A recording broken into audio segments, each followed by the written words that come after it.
अगर सुई भी लगेगी तो मेरा कलेजा छट्टी होगा। आप मेरी पीड़ा को समझो।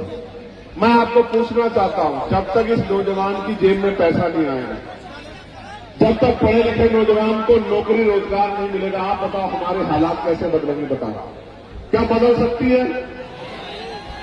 देखो मेरी बात पर गौर करो। आजाद भारत है ना, सबको बराबर का अधिकार कहता है ना संविधान, अवसर की क्षमता है ना। मेरी माँ यहां बैठी है, मेरी माँ हाथ उठा के बता दें, अगर जिन माओं ने हवाई जहाज का सफर किया जरा एक बार हाथ उठा के मुझे दिखा दो। क्यों क्या मेरी माँ को हवाई जहाज का सफर करने के लिए अवसर नहीं मिलना चाहिए?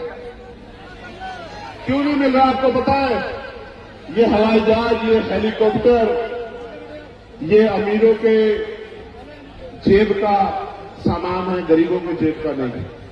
समय बदलेगा, समय बदलेगा। मेरी बात को याद रखना। जो आज तक ट्रेन के डब्बे में नहीं चढ़ी एसी वाले में, उस अपनी मां को, बहन को हेलीकॉप्टर हवाई जहाज में बिठाने का, उसको सम्मान दिलाने का काम उनके बच्चे करेंगे। मेरी बात को आप याद रखना।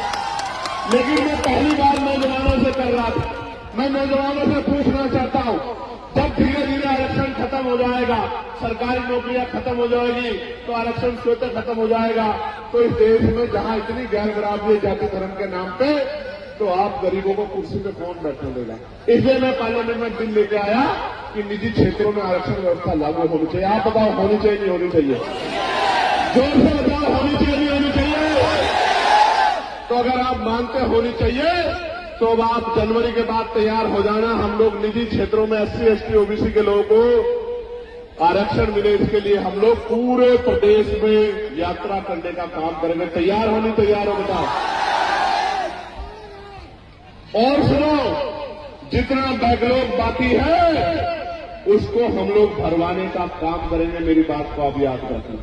जब राजकाज बनेगा, बड़े बड़े हाईवे बनते हैं, बड़े बड़े मॉल बनते हैं, जमीन अधिग्रहण की जाती है, मैं आपको विश्वास दिला के कहना चाहता हूं, जैसे आज की सरकार ने बिहार में 1 रुपया लीज पे 100 साल के लिए 1 एकड़ जमीन और हजारों एकड़ जमीन अडानी साहब को देने का काम किया है, तो मेरे अडानी तो आप ही हो। मैं आपको विश्वास दिलाता हूं, राजकाज बनेगा, जिस गरीब पे जमीन नहीं है उसको हम लोग एक्वायर करके जमीन दिलाने का काम करेंगे। मेरी बात को आप याद रखें। यानी कि हर परिवार को रोजगार से जोड़ने का काम करेंगे।